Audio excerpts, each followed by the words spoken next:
Boxing King Media in association with Boxro. We are at the Anthony Joshua versus Jermaine Franklin launch press conference. Dillon White, we're going to talk about this fight initially. What do you make of it? Is it a brave decision by Anthony Joshua going in against a guy that's young and hungry, and potentially a lot of people feel he beat Dillon White? I don't know about that. Loads of people think that, but some had that interpretation. But like I said before, if you understand boxing, he done okay, and I think he done better than maybe people anticipated. So that's why some people, said maybe there's a possibility that it was closer or he may have won, but that wasn't the case. We have to have educated analysis or analyzation of the boxing and analysing the round by round. If you go back and look, Dillon's jab is more effective, is more aggressive, the power shots. So just quickly, let me give you that a little bit, and then now we can move on to the second. I think that's why they probably chose him, because they looked at Dillon and thought, well, maybe not this fight, because, if he wins, then he'll be coming off the back of 3 defeats. So they're looking at maybe seeing if they can better that, and then they'll look at maybe Dillon down the line or whoever down the line. But I think it's a good opportunity for a yardstick for him to see where he's at, to come back, build some confidence, boost morale in the team and himself. Because it's about reflection, you know what I mean? You got to he needs to now look at himself and trying to build and reinforce that confidence that he's still, championship fighter. Can he reclaim his belts at a later date? But it's all brick by brick, step by step. So I think this is a good fight. Like you said, Franklin's fast, durable, solid, as we found out in the last fight. So, it's an interesting fight because he's going to come to fight. He gets a great payday and he gets a chance to unsettle the apple cart. Because if he wins, it's a whole different, he's immediately coming into the, as one of the big boys into the party. But look, I think Joshua will be too big, too strong, and I think his clean-cut boxing might, show on the night. Him using his jab, keeping his shape, yes, and that's straight right down the pipe. Him and Dillon have different styles. Styles make fights, and I think his style is probably more tailored to Franklin. But yeah, again, Franklin showed that he's got a decent chin. But look, I think it makes for a good fight. Franklin's going to come to fight. Joshua's got to make some form of a statement to show that he's back, that he believes, that he's, the champion in waiting to come back again or whatever it is. And I think, he needs to show that on April the 1st and show what, they've been working on with Derek James as a new trainer and a new coach and something. So, yeah, I think he's looking for a good, interesting time. So let's see what happens. I spoke to a few people in the last couple of weeks, namely Shane McGuigan and Dominic Ingle, and they both felt that age has already peaked, and then obviously whatever comes now is we're not going to really see his best days. What do you make of that? Do you know what it is? I think it's a different position to be on. Maybe possibly he's 32, 33? Yeah, so he's made a lot of money. He made a lot of history.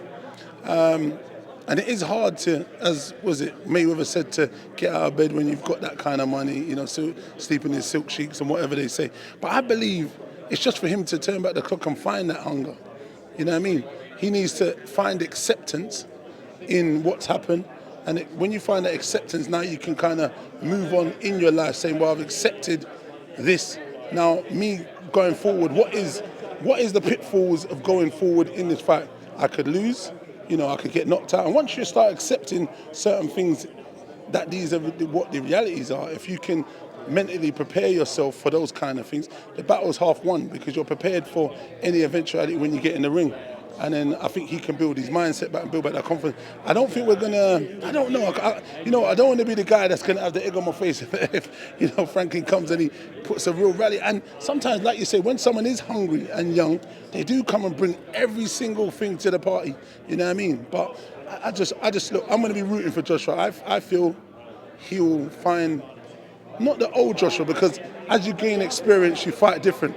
When you're young, you fight a little bit raw, you fight a little bit eager, you want to get knockouts. But when you open up to get knockouts, you're eligible to get knocked the fuck out yourself. So, you know what I mean? He became smarter in his experience, in his years as a professional. And you've got to box smarter and be wiser. So he boxes behind a good jab, uses lateral movement, and he just needs to just break people down slowly but surely. And I think You can't be a wrecking ball your whole career. If you look at Mayweather in his early career, he was a wrecking ball. He knocked everyone out. And then when he came to money, Mayweather, he's more defensive and more reassured. You know what I mean? He done the 12 rounds and so on. So I think Can AJ do that though? I think we saw him with Ruiz. You saw that, when he lost, he came back, he boxed, he moved. And yeah, we saw that reinvention of him. I think he reinvented himself in the second Usyk fight, and I think he done tremendous. I don't think there was no shame in that, because I said to him, we had a conversation on the phone, I said to him, look, you got to understand you are an overachiever. Some might look at it kind of different, but you are an overachiever, because he's had under 100 fights in pro and amateur. Usyk has had in nearly 400 fights as a pro and an amateur. He's been boxing since 5. He's miles behind in terms of catching up with ability. That's raw ability and talent that's got him that in athleticism. This guy has been training his whole life, swimming, gymnastics. In those kind of countries, they train, the mentality is different. They grow different. So he is born to be the guy he is, Usyk, in the army for, his country, swimming the Russian Sea or Ukraine Sea. It's totally different. You know what I mean? So I think Joshua has achieved a great accolades in his whole career, and he still was reigning for some time, and he's still in a conversation and pushed Usyk pretty close in that comparable. It's just down to him to believe that he can, try again. And obviously he lost the 2 fights. Listen, it's boxing, man. There's no shame in that. He's done a great job for his family, his legacy, for UK boxing. He needs to take all that on board and embrace that. Sometimes, you can be the best for you. You just have that confidence. I'm the best. Even though you beat me, I still think I'm the best outwardly, using confidence and mentality. Keep your mentality sharp. I think that's going to be key to kind of expressing, what you feel out into the universe, and it will come back to you. So hopefully, look, he'll channel that, he have the right mindset, and he'll come and do some good stuff on April the 1st. Where does this leave Dillon White? Is he going to have an interim fight, or is he just going to wait for the winner? I'm not sure what Dillon's going to do. I'd suggest it is a good possibility for him, because Dillon White, being active is the best Dillon White. If inactivity kills people, you know what I mean? So I would like him to fight again, but at the same time, in heavyweight boxing, all it takes is one mistake and, you're out of the party, as it would be. But I don't know what he's going to do. You'll have to maybe ask him and see what him and his team's got planned. Last thing I want to ask you, Dean, is the zone price point. They've changed the pricing figures from $9.99 to $19.99 if you're going to pay continuously every month. What do you make of the new price plans, and do you think that will work for the zone? Do you know what? I don't know. It's nothing to do with me. I'm not subscribed to them. But as we're in probably a double dip recession, people ain't got money. I don't know if it's a great idea. They might probably lose subscribers, to be honest. But look, hey, it is what it is. They say it's not pay-per-view, but that price is a pay-per-view price. So, hey, some people will probably watch it and see, but, I'm not sure they're going to win with that kind of number. But look, saying that, people paid to see Derek Chisora, $27.99, $26.99 for Derek Chisora and Tyson Fury 3. So, I guess it's AJ. AJ's like the big boys, so maybe they will pay, but I sure won't be paying anyway. And just mentioning, you've got a big show on Saturday night at the Tollwood Centre. Got some great young fighters on there, and just to let the fans know that the show will be broadcasted live on Boxing King Media, and obviously Black Buck Boxing back at it again. Black Box Global is back this Saturday, February the 11th. Like your man said, it will be streamed on both channels. Please log in. If you feel for a good night, you can come down. We're going to have nice action, nice fights, and good vibes, man. Is the jerk chicken on the menu again? It's always on the menu, man. Good food is always on the menu. It puts you in good spirit for a good night's event. Good food, good drink, and then the rest kind of hymn sheet plays off itself.